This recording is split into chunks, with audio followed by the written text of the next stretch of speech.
اب ہمارا دوسرا جو سبق ہے وہ ہے عمدۃ الاحکام، حدیث کی کتاب عمدۃ الاحکام، جس کے اندر احادیث ہے۔ یہ ہم دوسرا سبق انشاءاللہ شروع کرتے ہیں آج۔ کل نہیں ہو سکا تھا، ٹائم کافی ہو گیا تھا، اس کی وجہ سے آج اس کو جو ہے ایک باب مکمل کرتے ہیں۔ اب اس کو پڑھنے کی ترتیب ہماری یہ ہوگی کہ انشاءاللہ ایک باب روزانہ پڑھ لیا جائے گا تاکہ جلدی سے آگے بڑھا جا سکے۔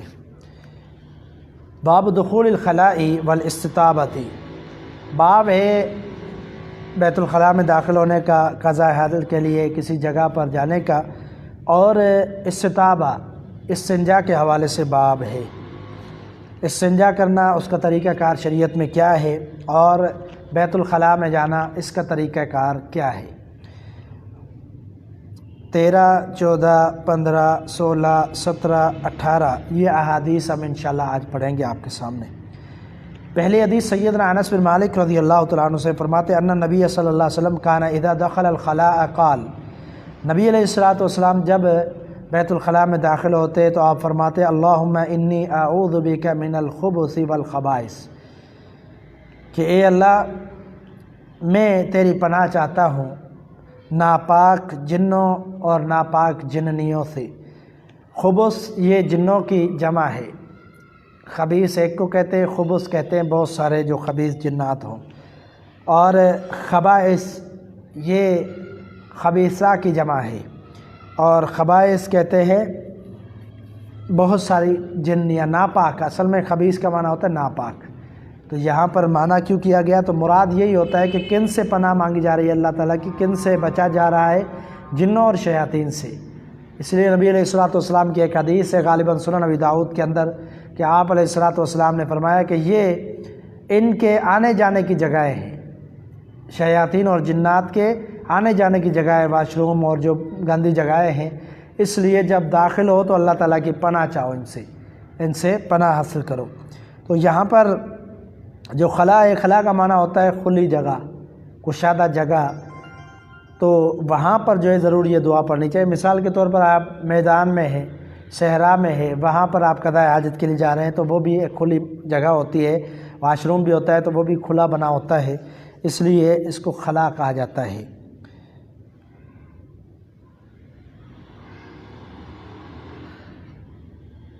تو یہ دعا پڑھنی چاہیے، رسول اللہ صلی اللہ علیہ وسلم کی سنت ہے۔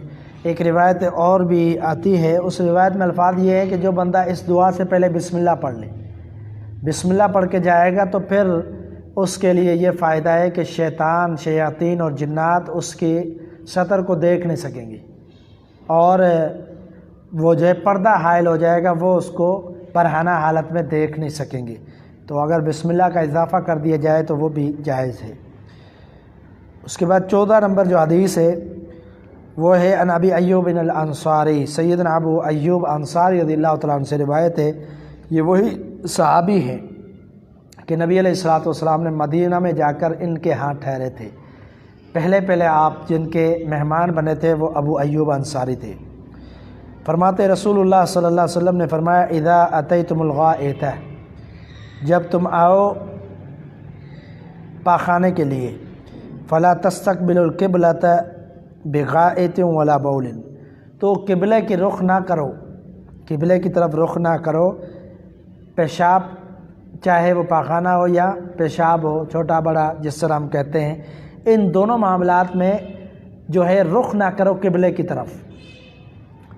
ولا تستدبروها، اور نہ ہی پیٹھ کرو قبلے کی طرف۔ ولکن شرقوا او غربوا، بلکہ مغرب اور مشرق کی طرف پیٹھ اور رخ کرو۔ اب یہ کس کے لیے حکم ہے؟ کہ یہ ہے خاص طور پر مدینے والوں کے لیے حکم ہے۔ مدینہ میں جو ہے مشرق مغرب کی طرف نہیں ہے قبلہ، بلکہ وہ کیا ہے شمال اور جنوب کی طرف ہے، تو اس لیے کہا کہ مغرب اور مشرق کی طرف رخ کرو تاکہ پیٹھ اور رخ جو ہے وہ قبلہ کی طرف نہ ہو، نہ پیٹھ کرنی چاہیے قبلے کی طرف اور نہ ہی رخ کرنا چاہیے۔ ابو ایوب فرماتے فقدمنا الشام فوجدنا مراحیض قد بنیت نحو الکعبہ، فرماتے ہیں کہ ہم گئے شام میں تو ہم نے دیکھا وہاں کے جو واش روم وغیرہ تھے وہ بنے ہوئے تھے کعبے کے رخ، فننحرف عنہا تو ہم نے ان سے انحراف کیا۔ وَنَسْتَغْفِرُ اللَّهَ عَزَّ وَجَلَّ، اور ہم نے اللہ تعالیٰ سے استغفار کیا اور اللہ سے مغفرت طلب کی کہ یہ جو ہوا غلط ہوا ہے۔ تو مطلب کیا ہے کہ یہ ایک آداب بتائے گئے ہیں۔ قبلہ رخ، عبادت کا رخ قبلے کی طرف ہونا چاہیے، بول و براز کا رخ جو ہے قبلے کی طرف نہیں ہونا چاہیے۔ یہ ایک ادب ہے قبلہ کا اور بیت اللہ کا۔ تو یہ شرعی طور پر ہمیں احکامات بتائے گئے ہیں۔ تو ابو ایوب انصاری رضی اللہ تعالیٰ عنہ فرماتے ہیں ہم نے کیا کیا، ان سے بچے اور اللہ سے استغفار بھی کیا۔ تو مطلب کہ یہ جان بوجھ کر کرنا یہ گناہ بھی ہو سکتا۔ تو ابو ایوب انصاری رضی اللہ تعالیٰ عنہ نے یہ بتلایا کہ ہم شام میں گئے تو شام کا یہ رخ کس طرف تھا، قبلے کی طرف تھا، تو ہم نے اللہ سے استغفار کیا۔ اس کے بعد جو حدیث ہے اسی قبلہ کے حوالے سے ہے، 15 نمبر حدیث اس کتاب کی۔ عبداللہ بن عمر بن خطاب رضی اللہ تعالیٰ عنہ فرماتے ہیں رقیت یوماً علی بیت حفصہ، ایک دفعہ میں چڑھ گیا حفصہ رضی اللہ تعالیٰ عنہ کے گھر کی چھت پر۔ یہ کون فرما رہے ہیں؟ عبداللہ بن عمر، یہ حفصہ رضی اللہ تعالیٰ عنہ کے بھائی تھے اور عمر کے چھوٹے تھے اس وقت۔ فرماتے ہیں میں چھت پر چڑھ گیا، فرأیت النبی صلی اللہ علیہ وسلم یقضی حاجتہ مستقبل الشام، میں نے دیکھا اللہ کے رسول صلی اللہ علیہ وسلم شام کی طرف رخ کر کے بیٹھے ہوئے تھے قضاء حاجت کے لیے۔ تو وہ بچے تھے، انہوں نے دیکھا ہوگا، اور آپ بیٹھے ہوئے تھے تو رخ آپ کا شام کی طرف تھا۔ مستدبر الکعبہ، اور آپ علیہ الصلوۃ والسلام کی پیٹھ بیت اللہ کی طرف تھی، یعنی اس انداز میں آپ صلی اللہ علیہ وسلم قضاء حاجت کے لیے بیٹھے ہوئے تھے۔ وفی روایت نے ایک روایت کے الفاظ ہے مستقبلاً بیت المقدسی، کہ آپ صلی اللہ علیہ وسلم کا رخ جو ہے بیت المقدس کی طرف تھا اور آپ صلی اللہ علیہ وسلم کی پیٹھ بیت اللہ کی طرف تھی۔ یہ صحیح بخاری صحیح مسلم کی حدیث ہے۔ تو اب یہاں پر حالانکہ پچھلی حدیث میں منع کیا گیا ہے، اس میں جو ہے یہ بتایا گیا ہے کہ نبی صلی اللہ علیہ وسلم کا رخ جو ہے بیت اللہ کی طرف، بلکہ پیٹھ جو ہے آپ کی بیت اللہ کی طرف تھی۔ تو کیا مقصد ہے اس کی جو ہے جمع کیا ہوگی ان دونوں حدیثوں کے اندر؟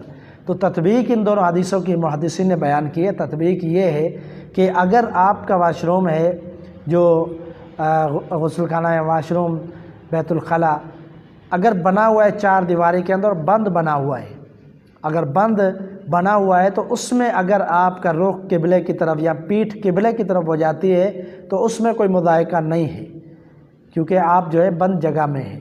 اور اگر آپ کسی کھلے میدان میں ہے یا کسی جنگل میں ہے، کھلا میدان ہے، وہاں پر اگر آپ بیٹھتے ہیں تو آپ کو کوشش کر کے جو ہے قبلہ رخ نہیں بیٹھنا چاہیے۔ اگر بند ہے جیسے واش روم وغیرہ بنے ہوتے ہیں، بہتر تو یہی ہے کہ ان کا بھی جو ہے قبلہ رخ نہیں ہونا چاہیے۔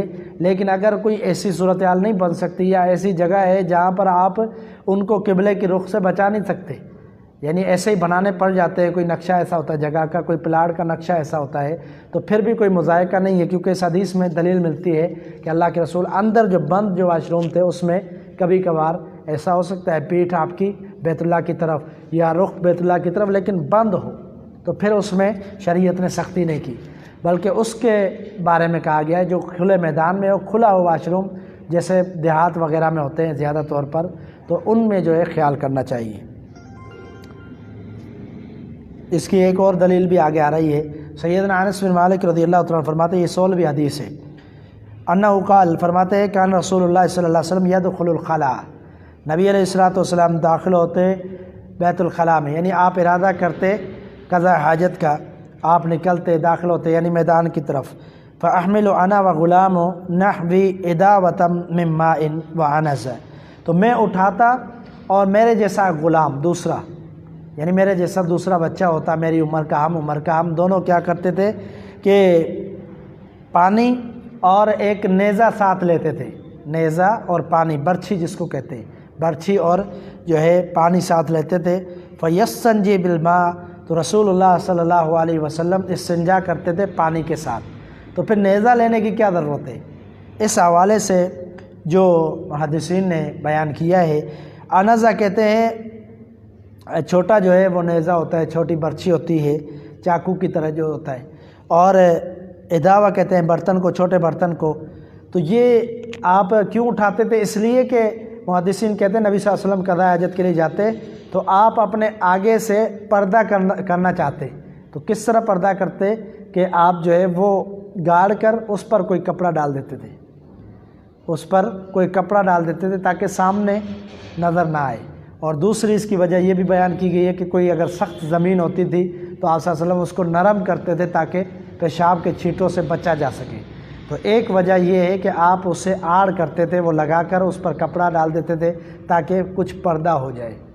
تو میدان میں پیشاب کرتے، قضاء حاجت کرتے تو پردہ ہو جاتا۔ تو یہ جو ہے اس حدیث میں بیان کی گئی ہے وجہ انزا کی، یعنی نیزے کی۔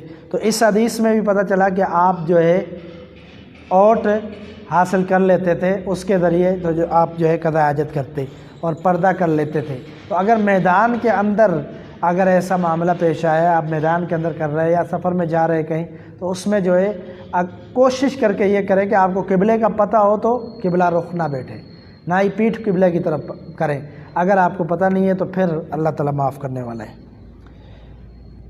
اس کے بعد 17 نمبر حدیث ہے، ابو قتادہ رضی اللہ تعالیٰ عنہ انصاری فرماتے ہیں کہ ان نبی صلی اللہ علیہ وسلم قال لا یمسکن احدکم ذکرہ بیمینہ وہو یبول ولا یتمس من الخلاء بیمینہ ولا یتنفس فی الاناء۔ اس میں 3 باتیں بیان کی گئی ہے۔ صحیح بخاری مسلم کی حدیث ہے، میں پہلے بیان کر چکا ہوں، اس کتاب میں اکثر صحیح بخاری مسلم کی حدیث جمع کی گئی ہے، صحیح حدیث۔ نبی علیہ الصلوۃ والسلام فرماتے ہیں کہ تم میں سے نہ پکڑے کوئی ایک اپنی شرمگاہ کو سیدھے ہاتھ سے، اگر پیشاب کے لیے قضاء حاجت کے لیے گیا ہے تو اپنے ہاتھ سے سیدھے ہاتھ سے نہ پکڑے، وہو یبول، اس حال میں کہ وہ پیشاب کر رہا ہو، ولا یتمس من الخلاء بیمینہ، اور نہ ہی جو ہے چھوئے یا آپ سمجھے استنجا کرے اپنے سیدھے ہاتھ سے، ولا یتنفس فی الاناء، اور نہ ہی پھونک مارے برتن کے اندر۔ یہ اللہ کے رسول صلی اللہ علیہ وسلم کی 3 سنتیں بتائی گئی ہیں، آپ کا طریقہ کار بتایا گیا ہے، کیونکہ یہ جو سیدھا ہاتھ ہے یہ ایک جو ہے اہمیت کا حامل ہے۔ سیدھے ہاتھ سے آپ جو ہے اچھا کام کرتے تھے، پیچھے حدیث بھی گزر چکی ہے کہ اچھے کام جتنے بھی ہوتے تھے آپ صلی اللہ علیہ وسلم سیدھے جانب کو پسند کرتے تھے، اور جو صفائی ستھرائی کے کام ہوتے تھے آپ جو ہے اس کو بائیں ہاتھ سے کرتے تھے۔ استنجا ہو گئی یا اس طرح کا معاملہ کوئی ہو گیا، ناک صاف کرنا ہے، پاؤں دھونا ہے، تو آپ جو ہے بائیں ہاتھ کو استعمال کرتے تھے۔ کھانا کھانے کے لیے بھی دایاں ہاتھ استعمال کیا جاتا تھا۔ تو یہ آداب اللہ کے رسول صلی اللہ علیہ وسلم نے سکھلائے ہیں کہ اپنی شرمگاہ کو بھی دائیں ہاتھ سے نہ پکڑیں، اور نہ ہی جو ہے اس کو استنجا کریں دائیں ہاتھ سے، بلکہ دائیں ہاتھ سے پانی وغیرہ ڈال سکتے ہیں اور بائیں ہاتھ سے استنجا کریں۔ اور ولا یتنفس فی الاناء، اور برتن کے اندر پھونک بھی نہ مارے۔ اس سے کیا ہوتا ہے؟ برکت ختم ہو جاتی ہے۔ ایک روایت کے الفاظ ہیں، اس کی مزید وضاحت جو ہے حدیث کے اندر موجود ہے کہ آپ نے منع فرمایا ہے کہ برتن کے اندر پھونک مارنا۔ بعض لوگ جو ہے اعتراض کرتے ہیں کہ جو بندہ جو ہے دم کرتا ہے، وہ پانی پر دم کرتا ہے تو اس میں پھونک مارتا ہے، تو کہتے ہیں کہ پھونک نہیں مارنی چاہیے، نبی صلی اللہ علیہ وسلم نے منع کیا ہے۔ تو بات یہ ہے کہ جو دم والا جو پھونک ہوتا ہے اس میں نفس ہوتا ہے، نفس ہوتا ہے، اس میں جو ہے جو تھوک ہے اس کے ذرات بھی ہوتے ہیں۔ اگر آپ ایسے ہی پھونک مار دیں گے اس کا اثر بھی نہیں ہوگا، جو ہے تھوک کے ذرات جو ہے وہ ساتھ شامل کیے جاتے ہیں، تو وہ پھونک یہاں سے مراد نہیں ہے، بلکہ یہ وہ ہے کہ پانی جو ہے آپ ٹھنڈا کرنے کے لیے، دودھ ٹھنڈا کرنے کے لیے، اور جو ہے کھانے کو ٹھنڈا کرنے کے لیے، سالن کو ٹھنڈا کرنے کے لیے لوگ اکثر پھونک مارتے ہیں، آپ نے اس سے منع کیا ہے۔ تو یہ چیز جو ہے درست نہیں ہے۔ اس کے بعد اگلی جو اس باب کی آخری حدیث ہے وہ سیدنا عبداللہ بن عباس سے فرماتے ہیں کہ مر نبی صلی اللہ علیہ وسلم بقبرین، آپ علیہ الصلوۃ والسلام 2 قبروں سے گزرے، قبرستان میں آپ گئے اور 2 قبروں سے گزرے۔ فقال انہما لا يعذبان، آپ نے فرمایا ان دونوں کو عذاب ہو رہا ہے۔